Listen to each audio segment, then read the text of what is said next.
Have you ever been betrayed so deeply that it changed who you are? I'm Trina Stewart, and I know what it's like to rebuild after betrayal, addiction, grief, and loss. This is Life's a Blog, where we have honest conversations about healing, finding yourself again, and learning how to move forward when life looks nothing like you thought it would.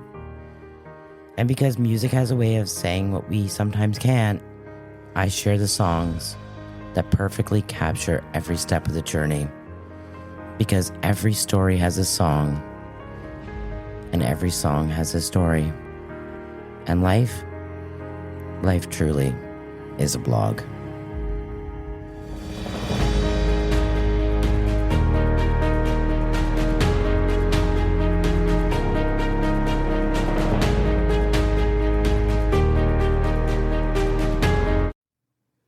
Hey everybody, welcome back. So it's been a really interesting couple of weeks, but today, I'll start with today. I was outside pressure washing the front porch of the place I'm living in now. Just got back from the trailer, brought my pressure washer, brought my broom, brought everything I needed. And I'm going to be really clear before I start romanticizing any of this. It's actually kind of a dump. There, I said it. It's certainly not where I thought I'd be living at this point in my life. It's not some beautiful little apartment where I opened the door and immediately thought, oh my God, this is so me. No, not at all. There are things that need fixing. There are things that make me shake my head. And there have been moments where I've looked around and thought, how in the world did I end up here?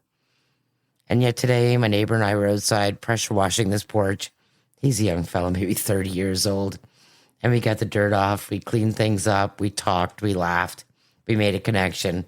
And when it was done, I stood there looking at it, and it still wasn't some beautiful front porch from a magazine, far from it, but it looked a lot better, and it felt a lot better. I'm always a person that your entry point is your welcoming area, whether it's the backyard or the front yard. Keeping it nice and beautiful actually makes you feel better walking into the place you're getting ready to walk into. And most importantly, it felt a little bit more like mine. At that tiny moment, got me thinking about houses, and all of them.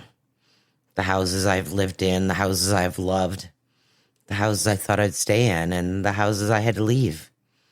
The ones I wanted to leave. The ones I absolutely did not want to leave.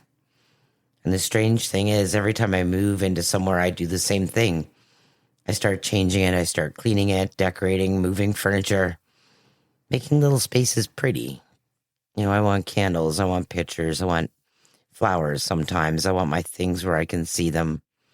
I want people to walk to the door and feel comfortable. I want it to feel like a home. And today I thought, my God, I've been doing this my entire adult life. Building houses, building homes, building lives, and then sometimes watching those lives change completely. So tonight, I want to talk about something that I don't think I understood until very recently. Maybe home isn't actually building the home you need. Maybe home is what we bring into it. And maybe all these little houses that I thought I was losing were actually building me. Which brings me to this week's song, The House That Built Me by Miranda Lambert.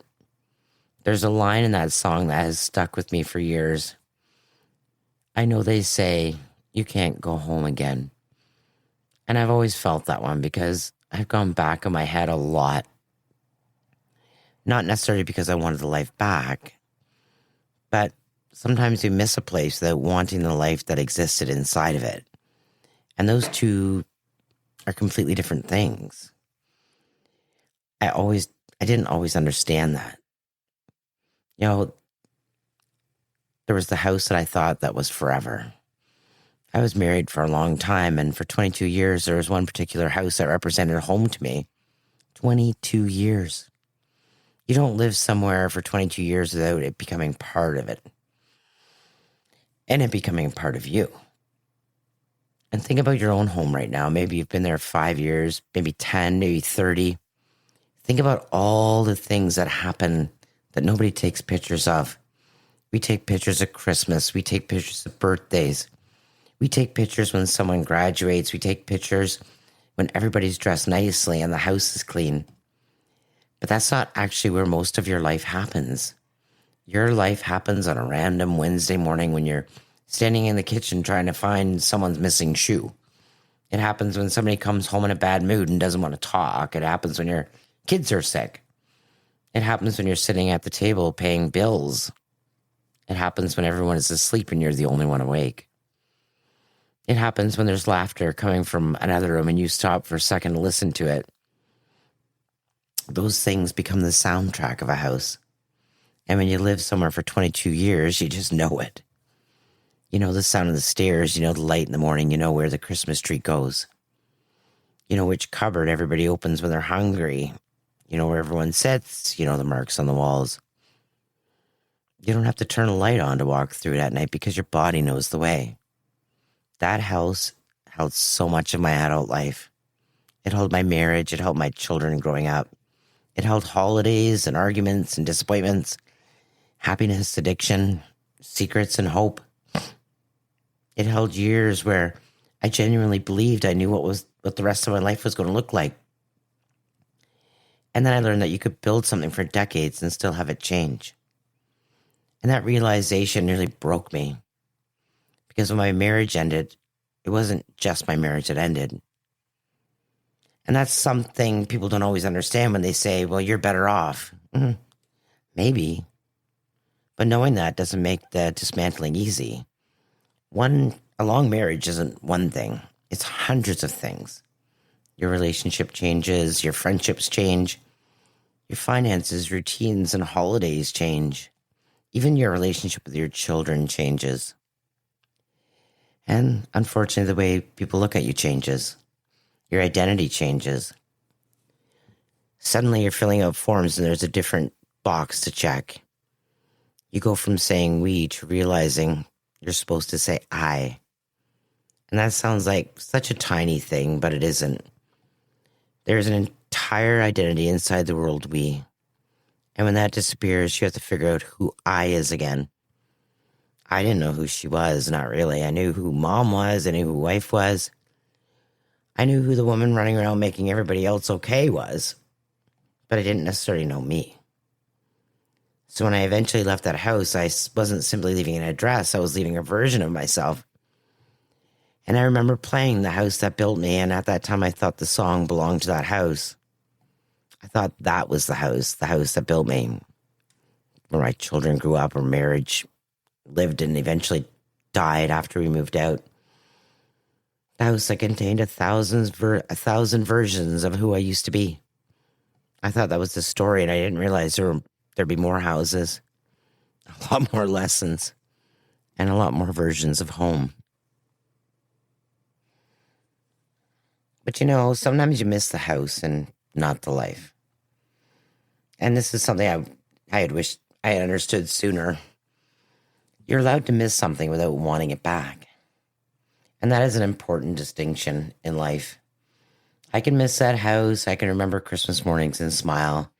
I can remember my kids running around and remember things that were generally wonderful. And I can remember the person my ex-husband was during the good years and family dinners and walking to that house knowing where I belonged. But none of that means I would go back, because if I went back, I wouldn't actually be going back to that moment. Those moments don't exist anymore. Those children aren't little anymore. I'm not that woman anymore. He's gone. My parents are gone. The family structure changed and life moved forward. Even if someone handed me the keys tomorrow, I couldn't walk through that door and enter the life I remember. And that's sometimes what we don't understand about nostalgia. We think we miss the place, but usually we miss the time. You can buy the old house. You cannot buy the old Tuesday afternoon. You can bring everyone back into the kitchen exactly as they were, but it just doesn't feel the same. You can't make your kids 6 years old again, and you can't unknow what you know now. You can't return to innocence once life has taught you certain things. And maybe that's why old homes can feel almost sacred. They become containers for a time that we can no longer access. And that's what I hear now when I listen to this song. Not, I want that house again. I want to understand the person I was when I lived there. And sometimes I wish I could talk to her. I would tell her so many things. Some of them she wouldn't believe. Some of them I wouldn't even want her to know yet. And despite everything, maybe she needed to live it exactly the way she did. But I think I would tell her, you're stronger than you think. I know everyone says that, and right now you probably don't care. But one day you're going to understand it. You're going to lose things you thought you couldn't live without. And then you're going to live, and you're going to make mistakes. Oh, you're going to make some mistakes. And you're going to try too hard to make some things work. You're going to trust people you shouldn't. You're going to ignore your own instincts sometimes, and you're going to be angry, and you're going to embarrass yourself. You may just drink too much at times because you don't know what else to do with how you feel. You're going to grieve people. You're going to rebuild, and you might just start your own business. You're going to do things you absolutely do not believe you're capable of doing right now. And you're going to learn that being alone is not the same as being lonely. I would tell Oliver that. But I think I would also thank her because she built the foundation. She kept going even when she was exhausted. She loved her family. She tried. She failed at things and she got back up. And all those years in that house gave me pieces of who I am now, and I'm so appreciative of it. And after that came other homes, living with my mom and dad and taking care of them until they passed. And eventually another relationship, another house, another opportunity to build something. And what I do. I walked in and started making it pretty. And there's something inside of me that is also compulsive about making a home. I can't help myself. Give me a room, and within an hour, I'm thinking about where things should go. How can we make this warmer? How can we make this more comfortable? What needs to be changed? I noticed details. I want it to feel lived in. And when I was with my ex-partner, I did that too. I poured into the house, into creating a feeling, into creating something that felt, settled. And maybe there's a piece of me thinking, okay, here we go. Maybe this is it. Maybe after everything, this is the house where I finally get to put everything down. Maybe I don't have to keep rebuilding. And then that ended too. Suddenly I was looking at another home I had helped make beautiful and realizing I was leaving again. But that one hit differently. Because by that point, there was a part of me that had started questioning the pattern. Why do I end up here? Why am I constantly building homes and leaving them? Is it me? Am I choosing the wrong places, the wrong people? Am I so desperate for that feeling of home that I rush into creating it before I know whether the foundation is actually solid?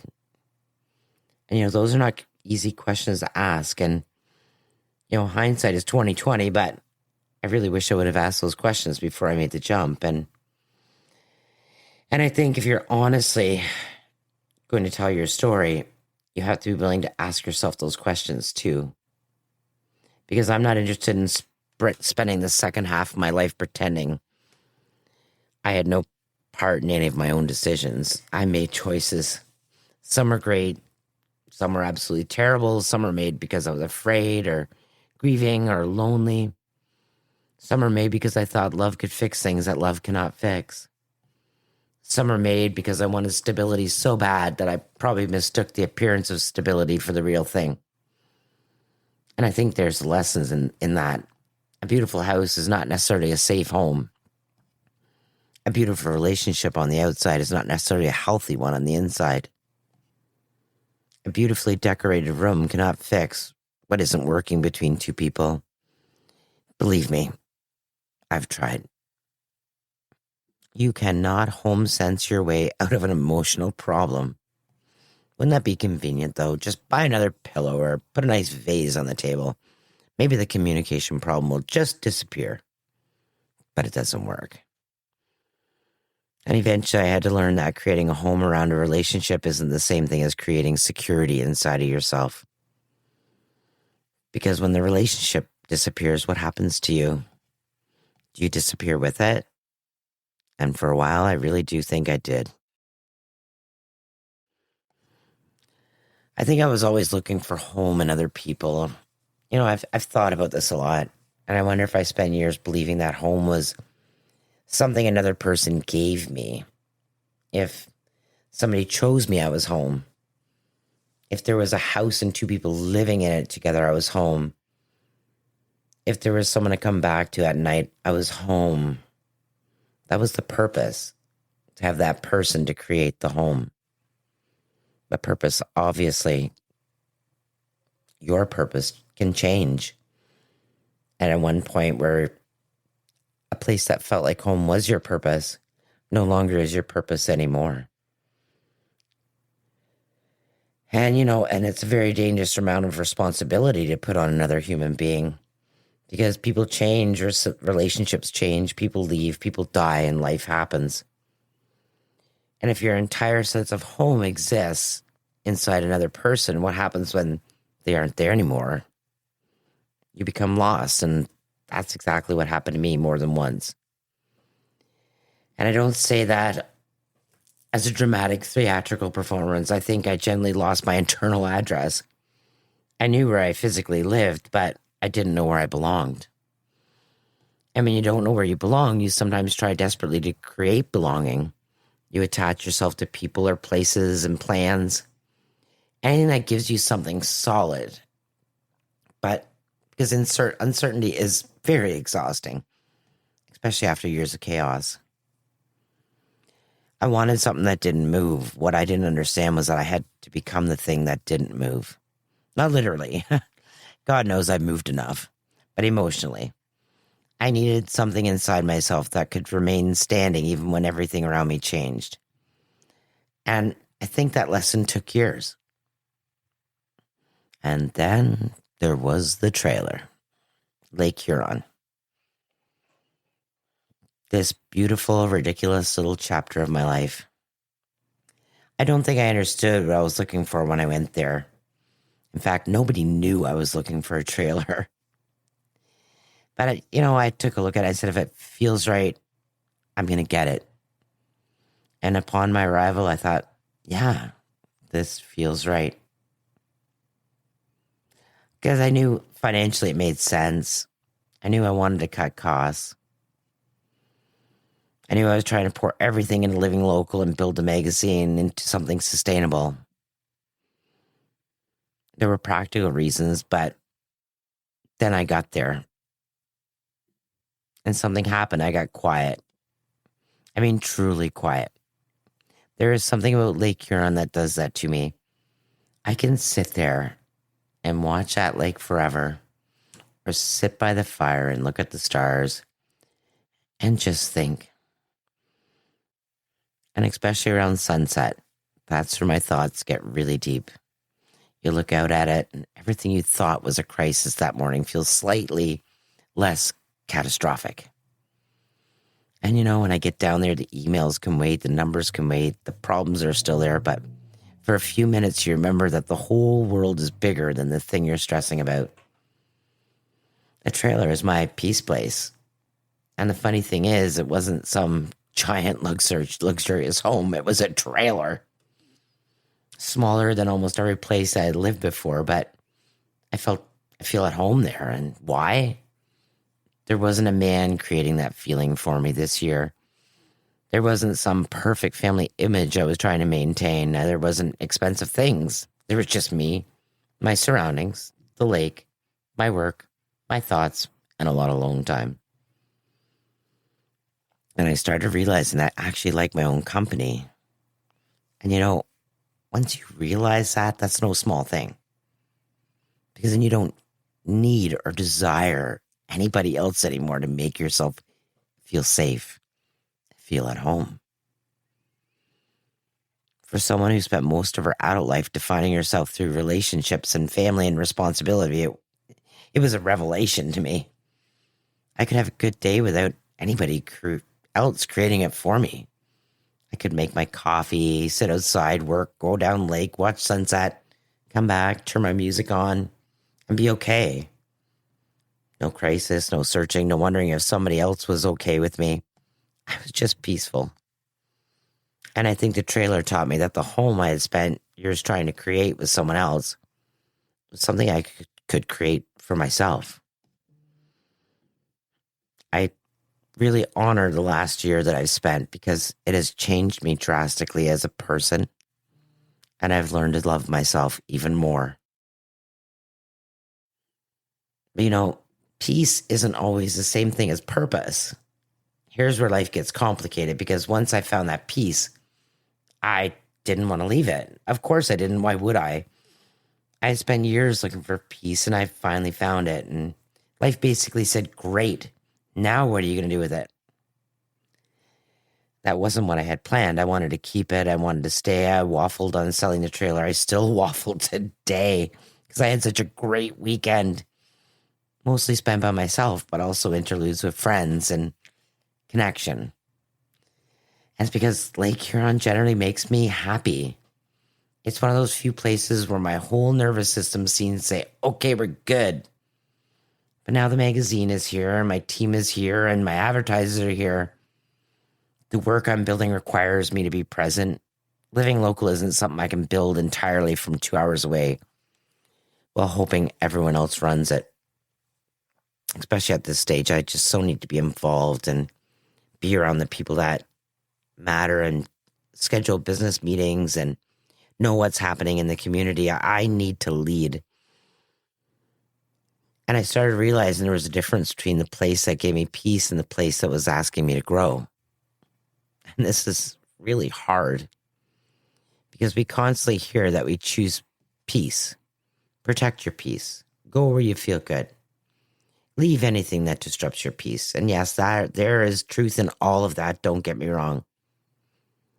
But sometimes growth disrupts your peace, and sometimes responsibility does, and sometimes purpose does. Sometimes the thing you desperately want to build requires you to leave the hammock. And that's not nearly as inspirational on Instagram, is it? Protect your peace until the magazine deadline is Wednesday. But that's life. There are seasons where rest is the right decision, and there are seasons where movement is. And figure out which season you're in can be incredibly difficult. The trailer gave me what I needed, but I eventually understood that I couldn't hide there forever just because it felt good. And I used the word hide carefully because I wasn't running away. But I could feel how easy it would be to make my life smaller because small felt safe. And after everything I had lived through, safe was very tempting. But there was still something in me saying, Trina, you have work to do. And sadly, the right decision can still break your heart. When I left my ex-husband, it broke my heart. When I left my ex-partner, it broke my heart. But I knew they were the right decision. And I think this is something I wish more people would talk about. We act like making the right choice should automatically feel good, but sometimes it doesn't. Sometimes the right choice feels awful. Sometimes choosing yourself really hurts. And sometimes leaving the wrong person hurts. And sometimes selling something you love hurts. Sometimes moving closer to your responsibilities feels worse than staying somewhere beautiful. And you can know something is right and still cry about it. The sadness doesn't prove the decision is wrong. It proves there was something worth grieving. And I think that's a very important lesson to take with you. Because so many of us reverse decisions when they start hurting. We say, well, if this were really right, surely I wouldn't feel this bad. Who told us that? Where did that come from? Some of the best decisions I have ever made hurt like hell initially. And some of the worst decisions I've made felt fantastic for the first month. Always going back felt great. But I knew I was going back to. And feelings are important, but feelings are not always instructions. Sometimes they're simply evidence that you're human. And I know leaving Lake Huron is going to hurt like hell. And I will miss it. I'll miss that peaceful version of my day. I'll miss that sense of escape. I also know why I'm here. And now I'm in this little place trying to make it pretty. And this place doesn't look like some triumphant next chapter. No gorgeous home reveal. No, look what I bought. No giant kitchen. No sprawling backyard. Just a place. a practical place that's cost effective, a place that allows me to be close to work, a place that gives me a chance to keep my costs under control while I build my business. And I'm really hoping that's exactly what I need. And rebuilding doesn't always look impressive. This is probably one of the biggest misconceptions about rebuilding your life. People think rebuilding should look like success, a new house, a new relationship, better car, amazing vacation, or a new body, a huge career. Look at me now, everyone wants to think. But sometimes rebuilding looks like downsizing and admitting you can't afford something right now. Sometimes rebuilding means saying no. It means living somewhere beneath what you imagine for yourself because you're investing in something bigger. Sometimes it means driving the older car or working harder than people realize. Sometimes it means being incredibly uncomfortable while everyone is watching and assuming you must be doing something wrong. There's nothing glamorous about the middle, and I'm very much in the middle. I have a vision for my business, and I know what this magazine can become. I believe in it, and I also know what it costs to build something. There are months where you're investing before you even see the payoff. There are decisions you make that other people might not understand. And there are moments where you wonder whether you're absolutely insane. And then you just keep going. So maybe this apartment isn't a symbol that I've gone backwards. Maybe it's a business decision, a life decision. Maybe it's a temporary home serving a very specific purpose. And I like to believe that. And really, why should I be ashamed of that? Because it isn't impressive enough? Because somebody my age is supposed to have the big finished house? According to whom? There is no universal schedule for life. I think we got to stop doing this to ourselves. Saying the mantra, by this age I should have, by this age I should own, or I should be married, I should have saved. Should is a judgment. You should never include that word in anything you say because it's a judgment. No one created a timeline for how things are supposed to be happening in your life. Which brings me back to the porch. Because as I was pressure washing it today, I noticed something in myself. I cared. And initially I thought, why? This isn't my home. It's a rental. It's temporary. Why do I care what this porch looks like? And then I realized it's because I live here. I spend time here right now. And that is enough. I don't need to know whether I will be here for a year, 2 years, or 5 years to take pride in where I am today. I don't have to wait for the perfect house before I create a home. And that's something I've done my whole life. And maybe there's already actually something beautiful about it. Wherever I land, I put something into it. I try to leave things better. I make it feel warmer. I make it mine. And today, standing beside a neighbor and blasting years of dirt off that porch, I saw that woman again. The woman who walks into something and says, okay, what can we do with this? And I laugh because that is basically how I approach my entire life. Give me a mess and eventually I start cleaning it. Sometimes literally, sometimes emotionally, sometimes professionally. Sometimes you create more of the mess first. And let's be fair. But eventually I'm going to look around and think, okay, this isn't working. Let's fix something. I did it after my marriage. I've done it after relationships.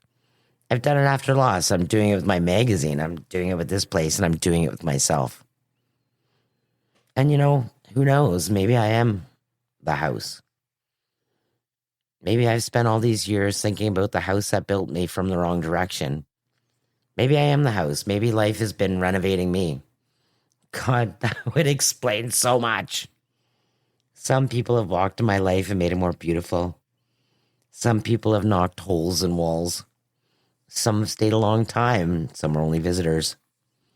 Some left things behind, and some took things with them. Some helped me repair damage they didn't cause. And some people caused damage I had to repair myself. There have been parts of me that I've closed off, rooms I didn't want anybody walking into, parts of my story I didn't want to talk about, things I covered up, things I tried to paint over instead of actually repairing. You know how you can have that water damage on a wall and just paint it? Looks great for a while, and eventually the stain comes back through. That's trauma, that's grief, that's unresolved pain. You can paint it, decorate around it, hang something over it, pretend nobody sees it. But if the source hasn't been dealt with, eventually it comes back through the wall. I've done a lot of emotional painting over the years, and I think most of us have. We do it by keeping busy or starting a relationship, taking a trip, drinking, working, scrolling, spend money. Whatever your paintbrush is, anything that keeps you from dealing with what's behind the wall. But eventually you have to fix the leak, and I've been fixing some leaks, some bigger than others. There are parts of my foundation that got shaken. There were times I didn't know what I was going to do next. But hey, I am still here and I'm still standing. I definitely need some renovations, and I'm probably overdue for some maintenance, but I'm still standing. And maybe that's what resilience actually looks like. Not being untouched, not being perfectly strong, not saying nothing bothers me. I hate that version of strength. The real strength is being affected and still finding a way forward. Of course it affected me. Of course my marriage affected me. Of course addiction affected me. Of course losing people affected me, and relationships affected me. Financial pressure and leaving Lake Huron affects me. I'm not trying to become somebody who doesn't care. I want to become somebody who can care deeply without completely losing herself when things change. And that in itself is very different. And that's probably the biggest difference between the woman who first listened to this song years ago and the woman speaking into this microphone tonight. I don't want to go back anymore. I don't want to go back. There was a time I absolutely did. I wanted to go back before the addiction got so bad. I wanted my family back. I wanted the house. I wanted normal. I wanted everyone where they were supposed to be. I wanted to rewind. Then later, there were different things I wanted back, different relationships, different versions of life, different houses, and now I don't. I can appreciate them and I can honor them. I can miss pieces of them, but I don't want to go backwards, because going backwards would mean giving up everything I learned getting here. And I paid so much for those lessons, emotionally and financially, time, my tears, my sleepless nights, and I'm keeping the lessons. I earned them. I can miss that 22-year-old house without wanting to be the woman I was inside again. I can appreciate the beauty I created in another person's home without wishing I still lived there. And I can love Lake Huron without believing I have to stay there forever. And I can live in this less than perfect little place without assuming that I've failed. It's a strategic plan. Rent should be going down, I'm hoping. So I've priced myself out that I'm not kicking myself in a few months' time. And that's freedom. And it's totally not the Instagram kind of freedom, but the real kind of freedom. I think we are obsessed with forever home, forever person, forever friendship, forever job, forever plan, because it allows us to think we are living our purpose. And if something doesn't last forever, we treat it like it failed. I don't believe that anymore. My marriage did not last forever. It was still real. There were still beautiful things inside of it. There were 2 children born into that life. There were still years that mattered, but it ended badly. And that doesn't mean every day before the ending was a lie. The trailer might not be part of my forever, but I found peace that was real. A friendship might only last 5 years and completely change you. A job might only last 2 years and introduce you to the person who launches your entire career. Look at me. Duration doesn't always determine value or purpose. Some people are chapters. Some places are chapters. Some versions of us are chapters. The mistake is assuming every chapter that ends was unsuccessful. A chapter is supposed to end. Otherwise, you never get a book. And apparently mine has tons of chapters, some of which I absolutely would have edited out if I had been given the opportunity, but then there would be no climax, right? And then I wouldn't be me. I think that is ultimately what this episode is about, not the houses, the woman walking through them. She has changed a lot, but there is something about her that has stayed incredibly consistent. I build. Sometimes I build things that last. Sometimes I build things that eventually fall apart, and then I build again. For a long time, I saw that as a weakness, and why do I have to keep starting over? Now I think maybe that's one of my greatest strengths because I know how. I know how to walk into an empty room and imagine what I could become. I know how to look at a magazine and imagine what it can become. I know how to look at a terrible year and imagine maybe next year won't look like this. I know how to see potential now. And sometimes, yeah, I see potential where I should probably see a red flag, but I'm getting a lot better at it now. But I'd still rather be someone who believes things can get better than someone who stops building altogether. I'm learning to add boundaries to optimism. That's probably the renovation currently underway, but I'm still building.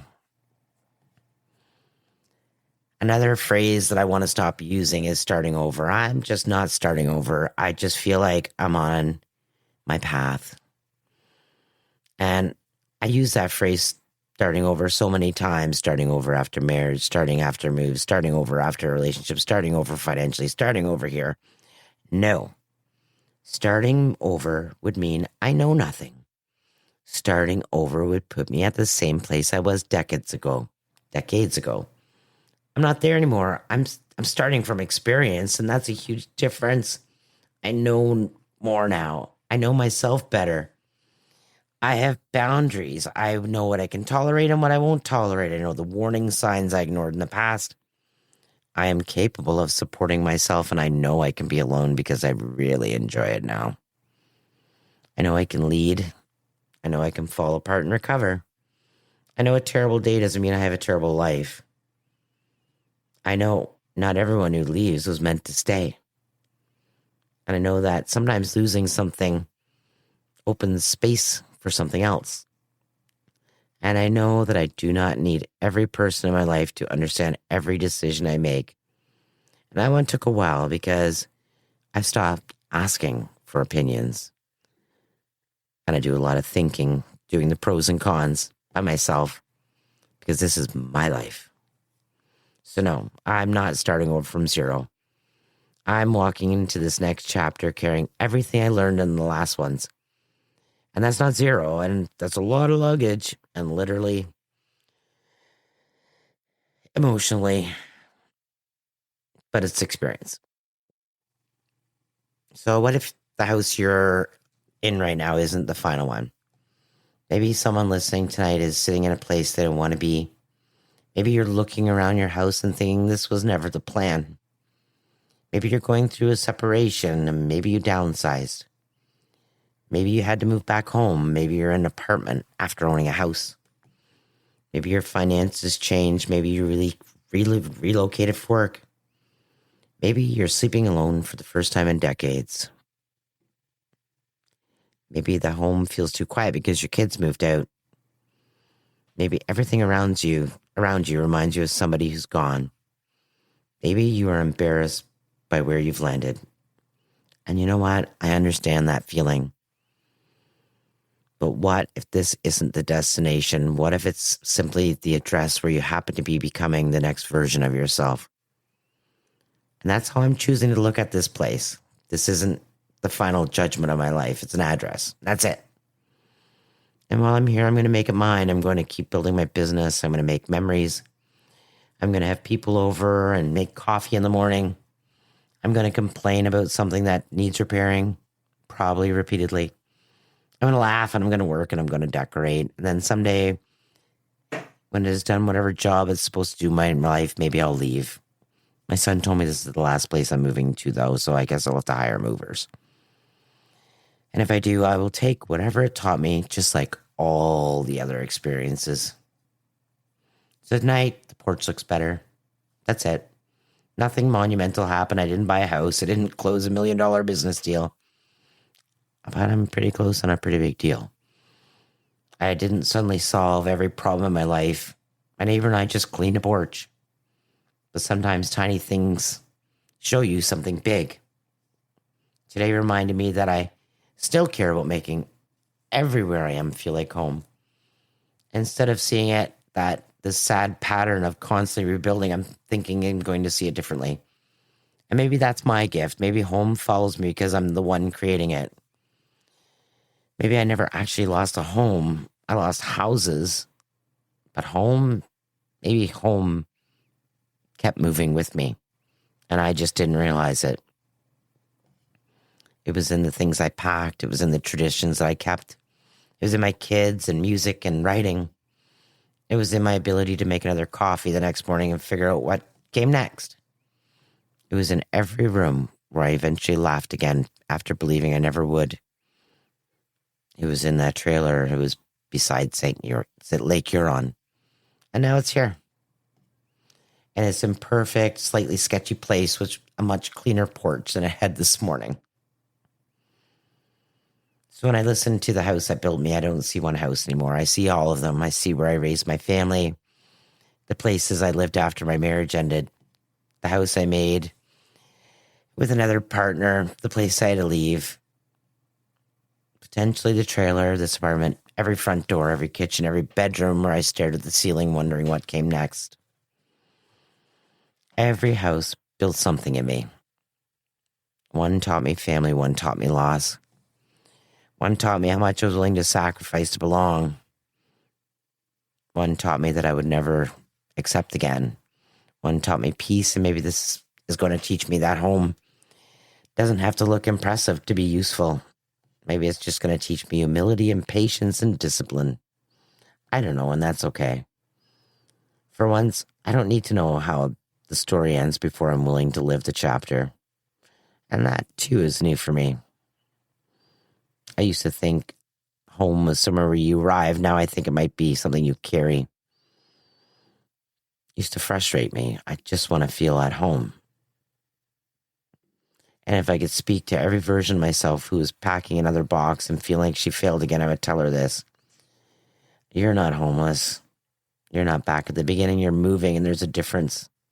Take what mattered, leave what hurt you, learn what you can. And when you get that next place, unpack. Put up your pictures, make the bed, make it beautiful. And if the porch is filthy, apparently you pressure wash the damn thing. Then you stand back, look at it, and say, okay, this is a little bit better. Because that's all that rebuilding is, making one thing a little better than it was yesterday. Then another, until one day, without realizing it, it happened. You looked around and you're home again. And for the first time in a long time, I don't think I need the house to tell me who I am. I know who lives here, and she's going to be okay. Actually, I think she's going to build something pretty incredible from here.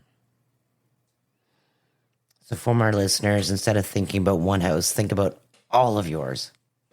Ask yourself what each one gave you, because maybe you didn't leave those houses empty-handed. Maybe every single one sent a piece of you forward. And maybe the next time you close the front door behind you, you'll understand you aren't leaving home behind. You're taking the best parts with you. And wherever you land next, you'll build again. Well, that's it for this week on Life's a Blog. I hope that you were able to take something from this conversation, and whether it stirred you up or made you look at your life differently, that's the point. Thank you for spending time with me. Follow Life's a Blog CA on TikTok, Instagram, and Facebook, and join the conversation. Leave your thoughts and comments as I read them all and always respond. And if you're enjoying the podcast, subscribe on Spotify, Apple Music, and your favorite podcast platform so you'll never miss an episode. I'm Trina Stewart, and this is Life's a Blog. Till next time.